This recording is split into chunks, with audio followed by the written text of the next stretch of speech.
An opening narration by Morgan Freeman explains that Earth was being observed by extraterrestrials with immense intelligence and no compassion. As man dominated the world, without a doubt, much in the way microorganisms swarm in a drop of water, these beings plotted to take it all from them. Divorced longshoreman Ray Ferrier works as a crane operator at a dock in Brooklyn, New York. After finishing a shift, his boss Sal wants him to come back from his 12-hour break early as he is the best, but Ray turns him down. He hurries back home where he is greeted by his pregnant ex-wife Marianne and her husband Tim, his son Robbie who hates him, and daughter Rachel who tolerates him. They head into the house which is crammed with work stuff and Marianne brings the kids' luggage upstairs, telling Ray that Robbie has a paper due. She leaves telling Ray to call her if anything goes wrong. Later Robbie watches news reports about strange lightning strikes in Ukraine, along with EMP blasts, before Ray brings him outside for a game of catch. The game is going well until the two start arguing about Tim and school, and Ray throws a steamer into his hand but Robbie makes him smash out his own windows on the next throw. Rachel tries giving him advice on getting through to Robbie but Ray blows her off, telling her to order food before heading to bed. The next morning, Ray joins Rachel for breakfast and she tells him that she has a splinter in her hand but refuses to allow Ray to pull it out. Ray calls for Robbie to join them for breakfast, but Rachel tells him that Robbie took his car and disappeared. Ray runs out to look for his car, and sees people distracted by something in the sky. He turns to see a strange storm cloud forming overhead. Ray runs to the backyard along with his neighbors, where the wind has picked up but is strangely blowing towards the storm. Rachel joins him in the backyard and the wind suddenly dies down but is followed by intense lightning strikes. As the strikes get closer, Ray and Rachel run into the house, hiding under a table until it stops. Ray realizes that all the electronics, even his watch, have stopped working. He runs out into the street, where all the cars have stopped working as well.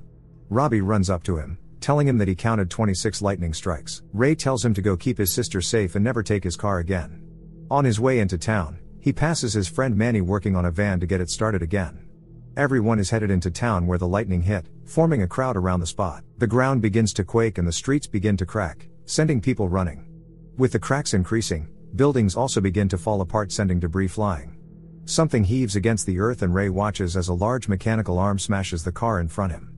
Suddenly, a massive machine begins to rise from the ground, standing hundreds of feet in the air.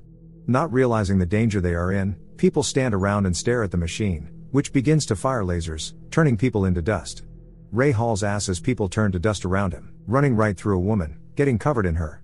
He finally gets to a safe spot, watching the large machine go by. He heads back home in shock as Robbie and Rachel try to get a response out of him. He recovers and cleans up a bit, before hurriedly getting the kids ready, making sure to take his gun. He heads out into the street, loading the kids into the van Manny is working on. Manny tells him to get out, but Ray pulls off in time as the machine begins attacking again, freaking Robbie and Rachel out. Ray drives through the devastation and pulls onto the highway, which is crammed with people and abandoned cars. Robbie wants to know what is happening, but when Ray tells him that they are under attack, Rachel begins to freak out. Robbie calms her down and Ray explains the situation to him about the machine being buried, and something coming out of the lightning that entered it. Ray drives them to their mom's home but neither Rachel nor Tim is home. Ray tries making them a sandwich but the kids are not hungry. He is frustrated and hopes Marianne returns soon and takes the kids to the basement to sleep for the night. That night, Ray and Robbie are woken up by the sound of lasers firing in the distance. The entire house begins to shake and they run to the cellar before something crashes into the house. The next morning, Ray steps out to see the entire basement destroyed. He heads upstairs where an entire airplane has crashed onto the street, destroying several houses. Ray meets a wandering news team scavenging the wreckage for food, who explains to him that multiple tripods have attacked major cities around the world, adding that the tripods have force shields to protect them from most of humanity's defenses, and the tripods' pilots traveled to Earth within the lightning storms as a way to enter their machines, which are assumed to have been buried underground for thousands of years. Ray then leads the kids through the wreckage to the van which survived. He plans to take them to Boston to be with their mother, and decides to take the back roads as he possibly has the only working car around. Rachel wants to pee, so Ray allows them to do their business. Rachel heads towards a nearby river where she sees multiple bodies floating downstream until Ray comes to grab her. They see a military convoy driving past and Robbie tries to hitch a ride with them, wanting to join the fight. Ray and Robbie end up in another argument until Rachel comes to stop him from leaving. They continue on the road, with Ray handing the wheels over to Robbie to get some shut-eye. A crowd begins to form around the car and Ray and Robbie switch seats. The crowd becomes too thick, forcing them to a crawl, as people begin banging and climbing onto the car. Ray ends up crashing and people begin busting the windows and dragging Ray out onto the street. Robbie joins him as they try to fight off people, until Ray fires shots into the air. Another man puts a gun to his head forcing Ray to drop his gun, but allowing him to take his daughter before driving away. Ray and the kids head into a nearby store where they hear gunshots outside as the man is killed. Ray breaks down in tears, coming too close to losing his kids. They join a throng of people heading towards a nearby ferry, hearing people talking about the attacks happening worldwide. They then see a flaming train fly past them before continuing on. They get to the ferry station, which is being guarded by soldiers. Ray meets up with his friend Cheryl and her daughter Laura as they wait to board. In the distance, a massive tripod appears, blaring its horns. People begin to panic and storm the ferry as more tripods appear. The ferry is about to take off, so the soldiers stop Ray and his kids along with the rest of people from entering, as the ferry begins to start up. Ray sees another way in and gets onto the ferry, but Cheryl and Laura are not so fortunate. The ferry begins to pull away as people hang on for their dear lives. Robbie jumps into action, helping people while Ray looks on proudly.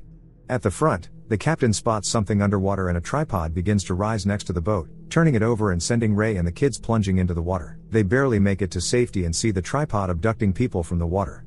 Ray and the kids swim to shore as the rain begins to pour. In the distance, people are vaporized en masse by the tripods. Around them, the clothes of the abductees fall to the ground. Ray joins up with another group of people making their way across land as in the distance, the army is fighting back against the aliens. Robbie takes off running towards the fight and Ray takes off after him. The US Army is giving it all they can, sending in massive rocket fire and artillery strikes, as Ray tries to talk Robbie out of joining the fight. Robbie begs him to let him stay and see the fight, so Ray lets him go before running back to Rachel. He turns to see the entire army battalion wiped out and Robbie possibly dead. Ray grabs Rachel and sees a man signaling to them and hides in his bunker. Ray tries calming Rachel down, reassuring her that Robbie is fine and is going to meet them in Boston. Ray then sings Rachel to sleep and joins the man for drinks, who introduces himself as Harlan. Harlan then tells him that this isn't a war but an extermination. Rumbling can then be heard and Harlan shows Ray the machines burying themselves underground nearby. Harlan then reveals that he is not that right in his head, as he purposely led Ray to the bunker to join his fight against the aliens. Ray then looks around the bunker, finding red vines running along the walls. In the back, Narlan tells Rachel that he will be her dad if anything happens to Ray, but Ray confronts him. Ray then hears the machine stop digging and sees a large probe enter the basement, scanning for signs of life. Ray and Rachel are barely able to avoid the searchlights and Harlan grabs an axe. Ray stops him from doing anything stupid, but he knocks something over, alerting the probe. Ray grabs a mirror and the three hide behind it. The probe eventually leaves and alien creatures make their way into the basement, drinking from a nearby leaking pipe. As the creatures crawl around, Harlan tries shooting but Ray stops him, and they end up in a silent struggle. The creatures are inspecting photos when their horns begin to blare, and they head back to their tripods. Outside, Ray sees the machine spraying a red mist into the air. Harlan yells for him with a look of terror. Ray then sees that the red mist comes from humans being drained of their bodily fluids, which is used to terraform Earth. Harlan then goes hysterical, digging into the earth to get away.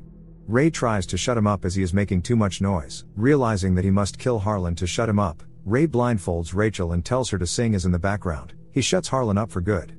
The two fall asleep in the basement, but a probe startles Rachel. Ray hacks it to pieces but Rachel runs from the house. Ray runs outside to see the entire yard filled with the red fluids and mist, as far as the eye can see. A tripod then appears and goes after him, causing him to hide in a truck, but he then sees Rachel being lifted into the air and taken away. Ray chases after the tripod, taking a grenade belt from a nearby army truck. The tripod's force field protects it from the blast and it grabs Ray, throwing him into a cage filled with other people. He sees Rachel, but a tentacle comes down, pulling him up into the tripod. Ray grabs the grenade belt pulling the pins, and the other people help pull him out of the tripod in time as it explodes, sending them crashing to the ground. Ray joins a group of survivors heading to Boston, seeing the entire ground covered in the red vines. Ray realizes that the vines are dying, and sees a crashed tripod, which a soldier explains started behaving weirdly.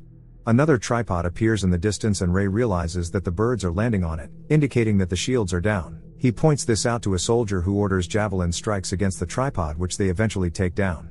As the soldiers surround the crashed machine, they see a dead alien exit, turning into stone.